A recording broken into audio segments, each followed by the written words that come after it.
Trabajadores Autónomos es la confederación de organizaciones territoriales y sectoriales que asocian a trabajadores por cuenta propia, microempresarios y emprendedores. Hoy seguimos analizando la situación del sector en medio de una crisis sanitaria y económica sin precedentes con su presidente Eduardo Abad Sabarís. Eduardo, bienvenido y gracias por acompañarnos. Muchísimas gracias por la invitación que nos hacéis a participar en vuestro programa, que evidentemente llega a miles de pequeños autónomos, de emprendedores, de personas al final que pues ponen en juego sus patrimonios para poder enriquecer a nuestro país. Sin duda, esa es nuestra misión, es dar voz a todos los que no la tienen, y desde aquí hacemos todo ese esfuerzo y, por supuesto, con asociaciones tan importantes como vosotros, con toda la labor que hacéis detrás. Así es que muchas gracias. Desde luego nunca hemos vivido una situación como la actual. Hay una realidad común, pero las medidas que se adoptan son diferentes en función de lo que ocurre en cada territorio.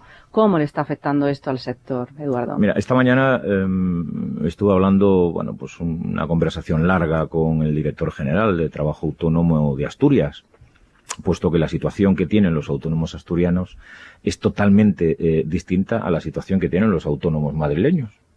Pero que también estuve a su vez hablando con una conversación muy larga con el director general de Trabajo Autónomo de Murcia, porque la situación que tienen los autónomos de Murcia es distinta a los asturianos y a los madrileños. Es decir, ante la convivencia y de la situación tan compleja de doblegar la curva del contagio de la COVID-19, las comunidades autónomas están poniendo distintas herramientas para tratar de luchar, y siempre con las mejores de las intenciones, para tratar de luchar contra esta situación, que es una situación muy compleja, que incluso es más compleja que la que vivimos en el mes de marzo.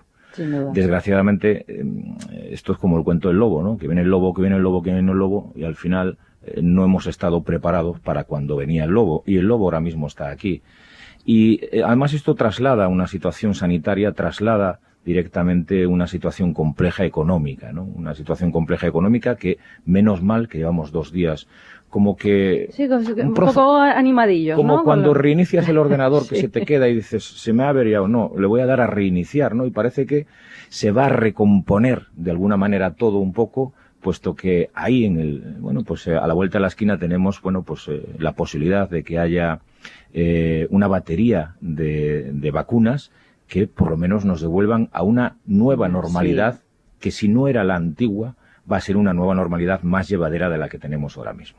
Sin duda, ha sido como una especie de agarrarnos a algo esta semana, como empezar a hacer planes ya, como, vale, esto ya pasa, ¿no? Vamos a ver en qué acaba, pero bueno, ha sido fresco. Hablando de medidas, UTA, al igual que otras organizaciones, ha elaborado un listado de medidas urgentes que necesita el sector. ¿Creéis que a veces trabajáis en balde?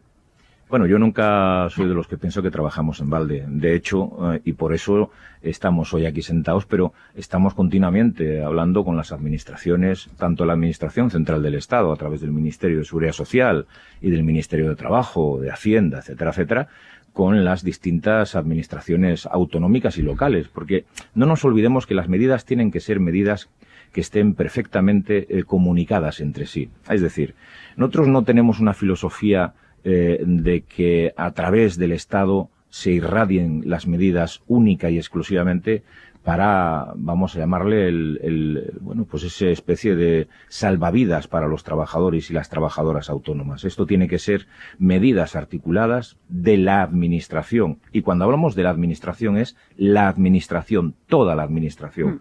Por eso nosotros en estas 15 medidas que hemos puesto y que hemos dado a conocer la semana pasada, en primer lugar, hablamos de las comunidades autónomas, porque si el Gobierno del Estado ha puesto el cese de actividad en marcha extraordinario y ordinario, bien cierto que ante una situación de rebrotes, como el que está padeciendo, por ejemplo, los autónomos en Asturias, el Gobierno asturiano tiene que hacer un movimiento para complementar económicamente lo que el Gobierno estatal está poniendo en marcha. Es decir, hay presupuestos perfectamente armonizados en este final de año, en los que se puede reinvertir dinero que de otra manera se tendría que llevar a la anualidad del 2021. Y eso es lo que le estamos pidiendo a las comunidades autónomas.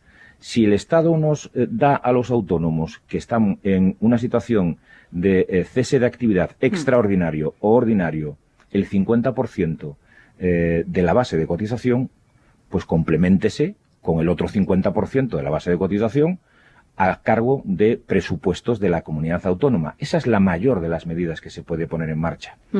También, a nivel local, tiene que ir armonizado. No tiene ningún sentido que tengamos autónomos con negocios cerrados o semicerrados, con una evidente caída de facturación, que se les estén cobrando tasas municipales, como pueden ser las de ocupación de vía pública o como pueden ser los impuestos derivados de los vehículos a motor. Cuando un autónomo no puede trabajar y tiene que tener su vehículo parado, no tiene ningún sentido.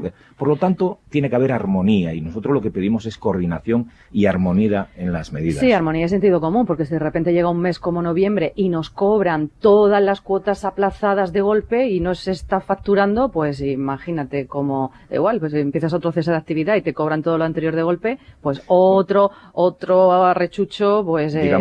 Digamos que en ese sentido que nosotros lo que hacemos es alertar a la administración. En este caso, bueno, pues salió en los medios de comunicación las semanas pasadas que se iba a meter un hachazo a los autónomos porque el incremento en los tipos sobre la base de cotización se iba a cobrar todo en estos meses. Bueno, eso está resuelto. Ya hemos resuelto el problema con la Tesorería General y no va a ser así. No se le va a cobrar a los autónomos esos 8 meses de retraso que lleva la Administración sin poner esos incrementos en los tipos, que en todo caso son 30 euros y que les estamos diciendo que los repartan en el tiempo, evidentemente porque no tiene ningún sentido en una situación de segunda ola de pandemia que tengamos que hacer esfuerzos. Pero fíjate... De momento este mes han cobrado o están cobrando todas las cuotas aplazadas de IVAs y de todo lo demás. Bueno, esto ya es Hacienda, pero bueno, en definitiva son pagos y cuotas incluso aplazadas de seguros sociales. Bueno,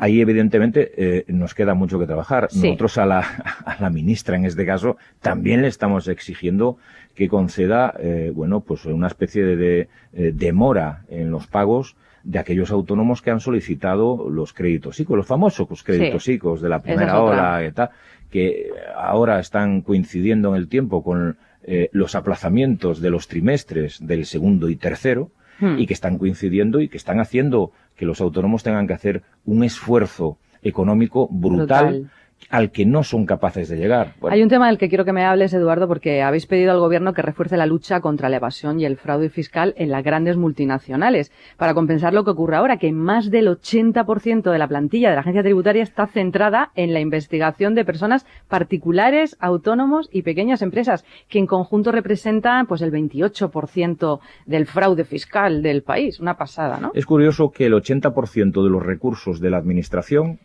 estén orientados a controlar el 20% del fraude. La ley del 80-20. Nos vamos un momento a publicidad y me lo cuentas, Eduardo. Estamos hablando con Eduardo Abad, presidente de UTA, la Unión de Profesionales y Trabajadores Autónomos, y estamos hablando de la ley del 80-20, la ley de Pareto. El 80% de los recursos de la agencia tributaria a buscar el 20% del fraude fiscal. Bueno, no se entiende, ¿no? En una situación como esta, mucho menos, además.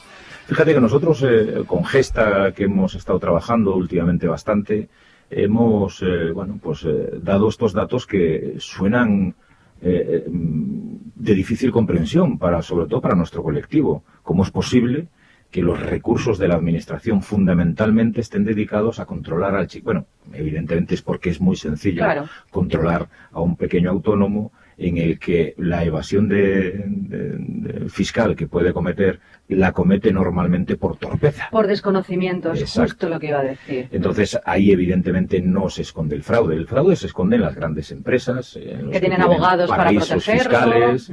Y sobre todo, fijaros, hay un tema que es novedoso y que también nosotros hemos puesto encima de la mesa que nos parece que es fundamental, que es cierto además que sucede y que además cada vez se está dando con más violencia en el mercado tan competitivo como es el nuestro del trabajo autónomo. Aquí tenemos a las grandes plataformas que efectivamente venden en nuestro país. Prácticamente han crecido las ventas de las grandes plataformas, las tradicionales, en torno a un 40% desde que se inició el mes de marzo hasta ahora. Y tenemos luego plataformas de segunda mano que absolutamente no pagan ni un solo impuesto por las transacciones económicas que se hacen entre particulares. Yeah. Y ojo que estamos hablando de prácticamente 5.000 millones de euros de ventas en 3 plataformas al año. Estamos hablando de una cantidad muy importante de dinero que se escapa no solamente al control de la administración, sino que es una competencia desleal total a todos aquellos pequeños comerciantes, a todos aquellos comercios, a todos aquellos profesionales que desarrollan su actividad pagando los impuestos, sí, evidentemente, en nuestro país. Sin duda, y hay un tema también flagrante, que es que la agencia tributaria acaba de pedir que los inspectores puedan entrar en los domicilios sin previo aviso, que esto no lo puede hacer ni la policía. Bueno, es una cosa que nos sorprende. También tiene una deriva. La deriva es que cada vez estamos hablando más de teletrabajo. Y esto también tiene una connotación muy negativa en el trabajo autónomo, en el trabajo por cuenta propia. Fijaros, este mes que han subido los datos de los trabajadores autónomos en la seguridad social, es decir, hay un incremento de trabajadores autónomos en seguridad social. Al ministro se lo decíamos el otro día, empecemos ya a poner la lupa sobre los sectores que están incrementando el número de autónomos, porque detrás de todo esto se esconde el falso autónomo, es decir, claro, empresas que están prescindiendo de trabajadores por cuenta ajena, es decir, no están llevando a cabo contrataciones y lo que están haciendo es contrataciones de trabajadores por cuenta propia, que trabajan en condiciones de laboralidad y que lo hacen en su propio domicilio. Los inspectores de trabajo no pueden entrar en el domicilio de ningún trabajador, ninguna persona en nuestro país. Por lo tanto, aquí tenemos un auténtico disparate desde el punto de vista de ruptura del mercado de trabajo, que las consecuencias van a ser terribles y tremendas en el futuro. Bueno, pues quédate que...